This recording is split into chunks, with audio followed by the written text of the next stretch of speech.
Today is the second topic in the series of the Noble Eightfold Path. So once a month, I think I will go one by one. If nothing really, any topic that will need urgent or more attention, that I will continue this Noble Eightfold Path series. The topic is the right thought, the stimulator of our action. Um, in the modern modern day management, I have been supporting different executive, in the business world. They call this uh, self-talk, like the voice in your head. How you manage that self-talk and be aware that the message is quite positive or is quite toxic, and that is the voice in our head that we need to be careful. Sometimes we're quite aware of the voice outside, but sometimes we were guided or misguided, yeah, sometimes with our self-talk. And Buddha really put emphasis on this, that our thought is the stimulator of our action. And we need to really see it clear what kinds of stimulator is going on and how we give the right direction to it. For any friend who jump in today, just give you some overview of this series of the Noble Eightfold Path. This teaching is very ancient. It's actually the first teaching that Buddha gave to his five disciples. It's not just five, become a million around the world right now, but start with just five Brahmin. They're not Buddhists. They are from Brahmanism, Hinduism, but they want to be enlightened. And Buddha said, sit down, and then I will share with you what I found. And then he found this four noble truths: suffering, dukkha, yeah, the cause suffering, samudaya, the end of suffering, nirodha, and the path to the end of suffering, magga. Yeah, is a very scientific way to look at the spirituality, because it's cause and effect. Yeah, the four noble truths. Suffering exists. Yeah, and that's a result. But that's a cause of the suffering. Yeah. And we can put an end to the suffering. And that's the effect. And that's the cause of that, called magga. Noble Eightfold Path is number 4. Is the way out. Yeah. So number 1, number 2, number 3 give us understanding what's going on. If my life is good, if the world is good, or if my life is in trouble and we're in trouble, what is the cause of that? But the action happened at number 4, the path to the end of suffering. What kinds of action we're going to take to shift the energy to the wholesome side? And that path is called the Noble Eightfold Path. It means 8 factors in one path. It cannot be practiced separately. It's like the chair with 4 legs. You need all 4 legs to make a chair stand. Then you can sit on it. So this is like a 8 factor, 8 side of one thing. Yeah, right standing, right thought, right speech, right action, right livelihood, right effort, right mindfulness, and right concentration. It works like this. It's like a upward spiral. Yeah, how someone from ordinary mind into enlightened mind. Yeah, become enlightened one arahant. It starts with right view or right understanding and right thought, and then it comes right speech, how you talk, how you act, livelihood, how you live your career, and then right effort, how you maintain your effort into the wholesome track, not to the unwholesome one. And that lead to right mindfulness, and then right concentration. Your state of mind become like the focal point of the lens. Yeah, I use that analogies a lot. When we meditate, it's like when we do experiment, the paper, the magnifying glass, and the sun.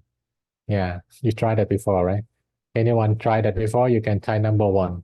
Yeah, in my science class, I have the magnifying glass, I have the paper, I have the sun. Yeah, you did that before, you can try number one. Yeah, I did it before. So with the magnifying glass, if you put it above the paper, it's warm, right? Because it's get the energy from the sun. But when you move to the focal point, it becomes like a little dot. And that little dot burn the paper. Yeah. So when we practice the Noble Eightfold Path, we we call in Pali Sila Samadhi Panya, discipline, meditation, wisdom. Yeah. And in the Eightfold Path, it starts with the understanding, it like the wisdom that this is the direction to go.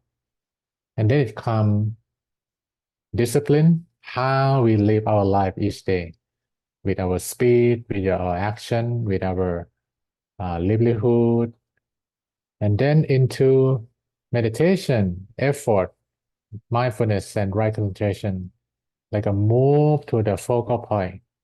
Yeah, and right concentration is really at the focal point. And when you drop inside, you go deeper.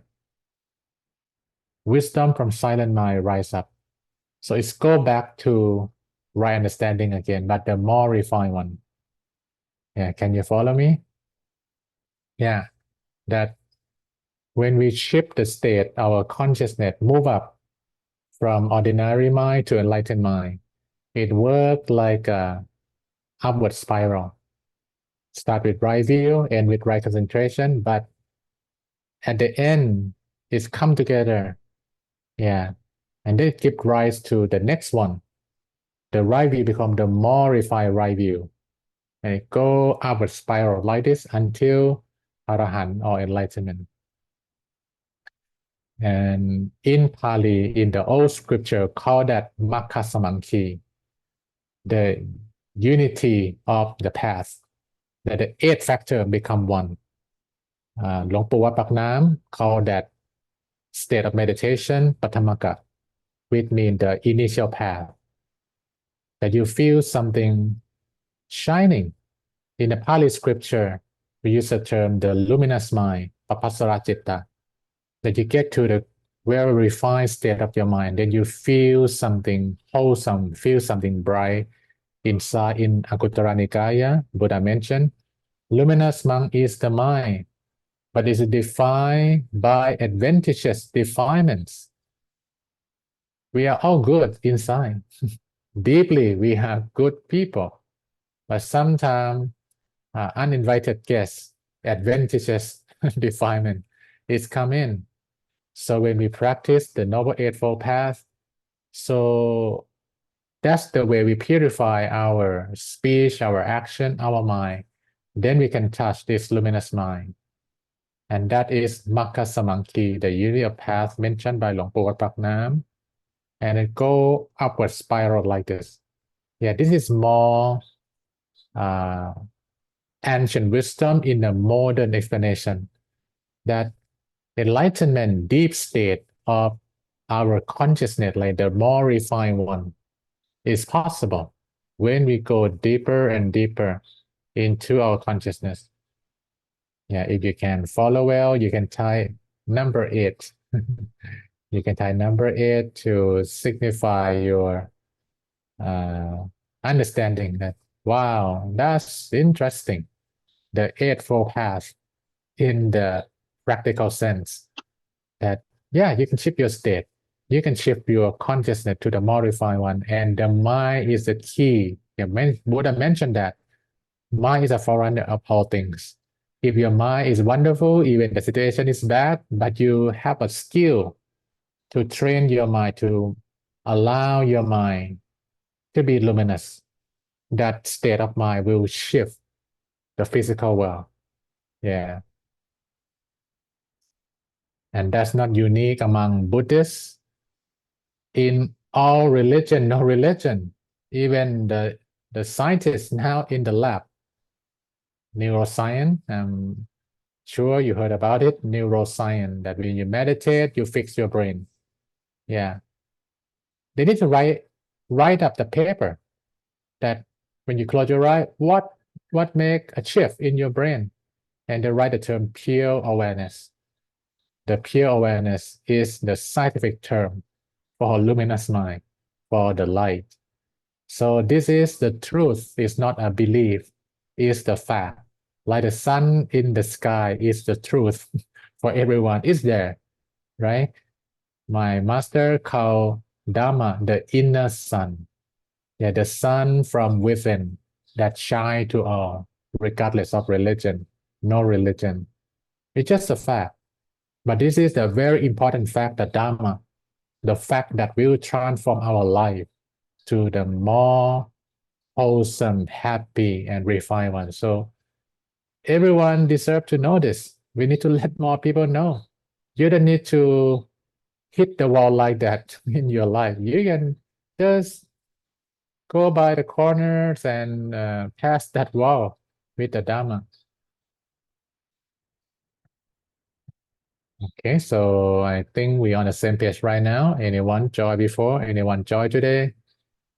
We're on the same page. And if you're interested to listen to the previous talk on the right view, our moderator will let you know how you can see that on our library on the YouTube. Today we continue with right thought. Last month I talked on the right view. This is the right thought. This is original text from Tika Nikaya, the long discourses of the Buddha. And what monk is right thought? The thought of renunciation, the thought of non-ill will, and the thought of harmlessness. This monk is called the right thought. Yeah, he said we should have this self-talk in our head about these three things. Again, this is an ancient term. It's my like, what is that renunciation? What is that non-ill will and harmlessness? Let's walk through it with me. Renunciation thought, non-evil thought, and then harmlessness. This is another quote from the Buddha. This is tame mind. This is tame mind. Renunciation, non-evil, harmlessness. To put it simple, renunciation thought is that you refrain from wanting more. And you can imagine when someone is greedy, when someone never enough, it's cause trouble, right? That is untamed mind. And when someone have ill will towards someone, cannot let go anger, that cause trouble. And then harmful thought that really don't like the person, really don't like the situation, and then start to do something harmful. This is untamed mind. We should have it inside us. Tame mind, untamed mind. Yeah. So we need to learn how to have tame mind. Buddha said, untamed mind lead to great harm. Tame mind lead to great good. Yeah, the real enemy, the real troublemaker is not outside. It's inside. It's inside us. If we can tame the mind, we find solution to even overcome our enemy, overcome someone who don't like us. We respond in the wise way, and we make enemy our friend if we wise enough. And that's the horse that I use from time to time. If you have a tame horse, good luck. If you're untamed horse, you might fall. And that's our own mind. So that's the untamed mind, desire, ill will, and harmfulness. And that's the opposite. The right thought, Buddha said, renunciation, non-evil, harmlessness. This is kind of ancient term, and I want to make it more relatable to you. It's the same thing, it's just different languages. Yeah, untamed mind. Addictive. Yeah, what is that? If you still addicted to change your phone every year, even you don't need it, that a kind of addictiveness to material thing, right? I sometimes I just funnily share to my student that if you have iPhone, and maybe it can do 100 function, 100 function. Uh, it just example, just roughly maybe 100 function.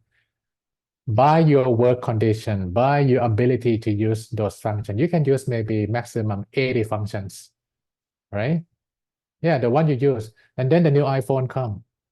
Oh, we can do much more, maybe 200 function. But your ability to use is still 80 functions, right? But marketing, oh, you need to catch up. You buy the one with 200 function, but you cannot use it. Anyway, that is addictiveness, right? Yeah. And there are many more. Netflix, Korean drama, or different kinds of things that maybe it's good to give you good relaxing time, but if too much, it's addictive. And in the business world, they like us to be addicted. Yeah, social media thing also. And this is very dangerous for the young people who don't know too well about Dharma. And sometimes they just be with their gadgets and then not go outside, not talk to anyone. So this is untamed addictiveness. This is desire. And that is ancient term. Addictiveness is the new term. Yeah. And when we talk about ill will, hostility.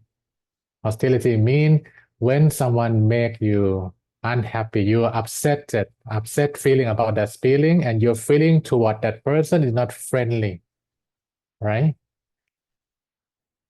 If they are not nice to you, it's common that you might not feeling good about them. But if that not nice person make your mind unhappy, maybe they already sleep, that person, but you still feel unhappy about that person. Oh, now your untamed mind caused you trouble. Yeah, that person caused you trouble first, and then your untamed mind continue causing trouble. That person already fine. They already gone, meditate or sleep or do something else. But hostility is still there, and it's not good. You don't need it. You don't need it. That untamed size of the mind. And the last one, destructiveness. Yeah. I don't need to talk about many trouble in company, in the world, that when someone very addicted to some view, some idea, and it start to develop hostility, and then it become destructive in some way, in company, in society, and in the world. So we need to practice the right thought, self-restraint, friendly. Yeah, even among someone don't like you, but try to be wholesome to those person if you can. But if you need to someone who someone that really make trouble, and you need to give some uh, direction to your relationship, but do it in the non-destructive way. So we need self-restraint, we need friendliness, we need empathy instead of addictiveness, hostility, and destruction. This is easy to say, not so easy to do. Self-restraint, friendliness, empathy, especially when you are confronted with the unwholesome people or situation, how you maintain your tame mind when the situation is untamed. That's a challenge. I could guarantee from my 25-year experience teaching meditation Dhamma worldwide, without daily mind shower, without daily moment of silent inner peace, is so difficult. You can follow this formula. Yeah, many times you know what to do, but your emotion, your logic is clear, but your emotion not follow. So we need to have a daily moment, 5 minutes, 10 minutes, or longer, better, to experience wisdom from silent mind. Yeah, not from inquisitive mind, not from imaginative mind, but from silent mind. That when you are silent and you know what you need to do, what you need to implement, logic and emotion become one. Like you have the strength to follow what's right. But without daily meditation, daily inner peace is pretty difficult. Logic is clear, but emotion is uncontrolled. Yeah. So that is the theme mind. We should practice more self-restraint, friendliness, and empathy. And we should let go. The more, the better. Addictiveness, hostility, and destructiveness. In some way, if we're not enlightened yet, we still have this. I still deal with this also. Yeah, but I'm more aware that I should be on the tame side more than the untamed one.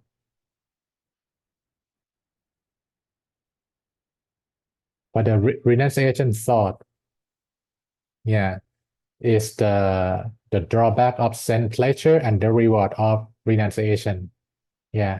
How we can have more renunciation thought, like a kind of self-restraint. We need to see what is the wrong thing about keep buying new things. Necessary, unnecessary. You need to work harder to get more money. Yeah. And if you follow your temptation, you never get rest. I met several rich people who were misguided. And that level is not about buying things anymore sometimes. It's about competing. It's about I'm more accepted, I'm more regarded as the more successful person. And that's a drawback of sense pleasure, whether it's called money, whether it's called fame, whether it's called power. That's a drawback of that track. And then that's a good sign of letting go, not follow what not necessary, because fundamentally your mind is the key. You have money, you have power, you have fame, but your mind is dark, is cloudy. That's not the right track. But we do not reject. Yeah, the more money you have, the more acceptance you have, the more in some way, you can use the term influence in the world. You can use that money, power, fame for something good. So we should practice renunciation. Our mind is not influenced by money, power, fame. Yeah. Our mind is good, and that is attract money, power, fame for good use. Okay, that's kind of a different track. That if you let those things very powerful, money, power, fame, be your uh, goal, and if you run toward it without the right thought, the right principle, those money, power, fame will trouble your life, will take away your inner peace. But if you have inner peace and do good things in the world, and then you attract those money, power, fame, like in control. There's one saying that's quite interesting. Money is very good servant, but very bad boss. Yeah, money is a good servant. If you have it a lot, it can do many things. But when money become your boss, it can take away your good health. It can take away your good relationship. It can take away your life as you want it because you never rest. And the systems that keep work harder, work harder. You need to be more successful. You need to be more famous. And you need to make money your servant, not your boss. Okay, so we can make good use of it. To have more realization thought, we need to have some time, sit down and take a look. What is the drawback of that running toward material things only? And what is the reward of letting go? And with that, you can let go many addictive behavior, whether it's food, alcohol, work, well, recognition, excitement, fear, even sometimes comfort. Oh, I need to fly business class, first class always. You can use that money to do something more meaningful also. Yeah, not addicted to that, from time to time, if it's available, it's okay, but not addicted to it. Yeah. And we need to practice more inner peace. Then we will not be controlled by what Joseph Goldstein, one of leaders in Theravada teaching in the West, catalog consciousness. We keep looking in our phone, we keep looking on our email, waiting for something to want. And that is the restless mind, not the restful mind. So the more you practice renunciation thought, the more you're in control of your inner peace. Yeah. And the why restraint greater is in not wanting than in wanting, less is more. Yeah. And when you have some self-restraint, it's not kind of a boring, try to control your mind, but knowing this is better. This is more wholesome track of my life. And you feel good at all. I do not follow my wants like before. Then you feel good. Less is more. Yeah. I think I don't have enough time to dive deeper into this, but this talk mentioned by the Harvard Business School professor. Yeah, you cannot let your craving, and that's tanha. Yeah, if you're interested, you can Google Arthur Brooks. He wrote a book called uh, Build the Life You Want. Just take a look at the book, Build the Life You Want. And he talked about happiness is not equal half. Happiness is half divided by one. Mean if you have a lot, but you want even more than what you have, you're not happy. But if you have good, but you don't want too much, your happiness is good. Your satisfaction is good. Interesting. It's a research base and is confirmed craving or tanha. He used the term craving in his talk in his book that you cannot let your craving guide you to undesirable spot in your life. Okay, so about non-evil, I think we'll have some time for Q&A. So uh, friendliness is very important. Yeah. Someone might be not nice to you, but try to be nice to them is good for you. Yeah. And try to do no harm. A fire on a fire, it never stops. The water will stop the fire. So we need to practice metta, practice loving kindness. Even someone you don't like, wish them out from that bad condition. And that's good for you.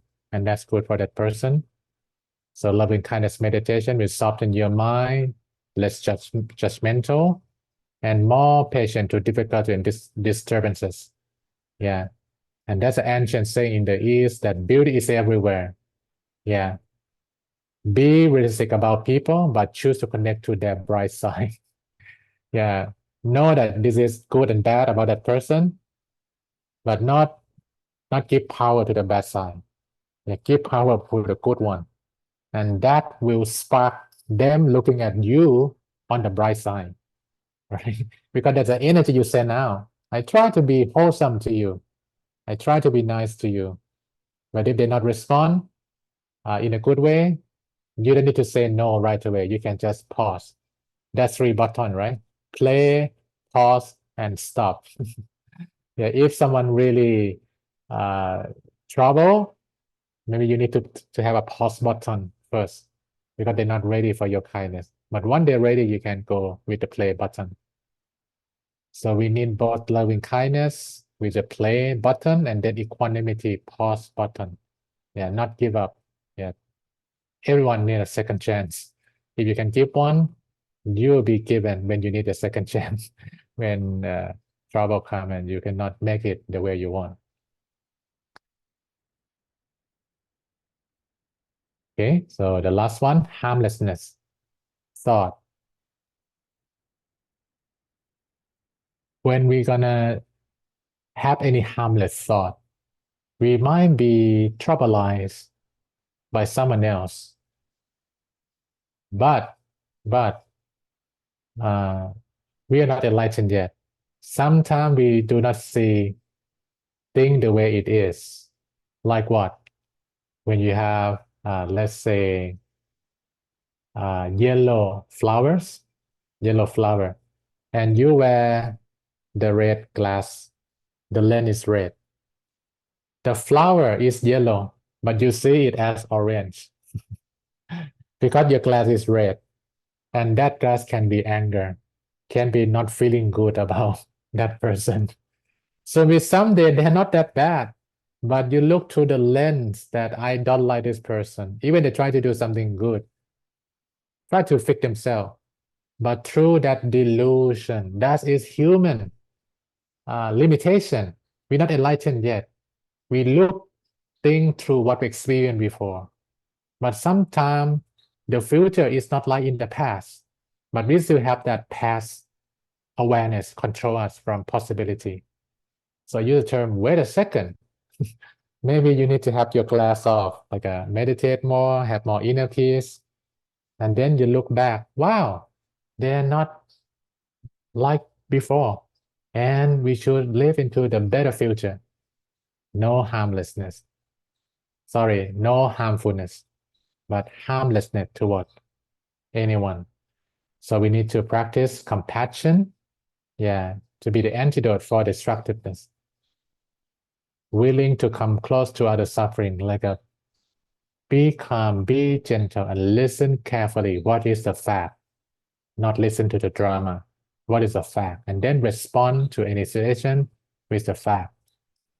And empathy is the beginning of compassion to stop from whatever going on and then feel what really going on with another person.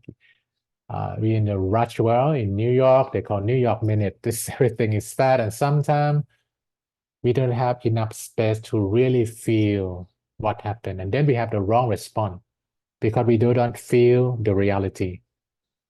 So we need to practice with some compassion to have more harmlessness thought. I really like this course. Be kind, for everyone you meet is fighting a battle you know nothing about. Yeah, sometimes things happen in their life and we don't know what's going on. So if you can, be kind. Yeah, as fast as you can. Yeah, and receive kindness also if you need one. Do not be protective too much. Open heart and receive kindness from others. So that is a summary of the untamed mind and tamed mind. Practice more right thought to achieve self-restraint, friendliness, and empathy. The more you practice right thought, the closer you can get to the luminous mind. And that is universal among all religion or religion. And that's where humanity should go. Be the brighter side of everyone, and let's make a better world for our generation, for younger generation. สาธุ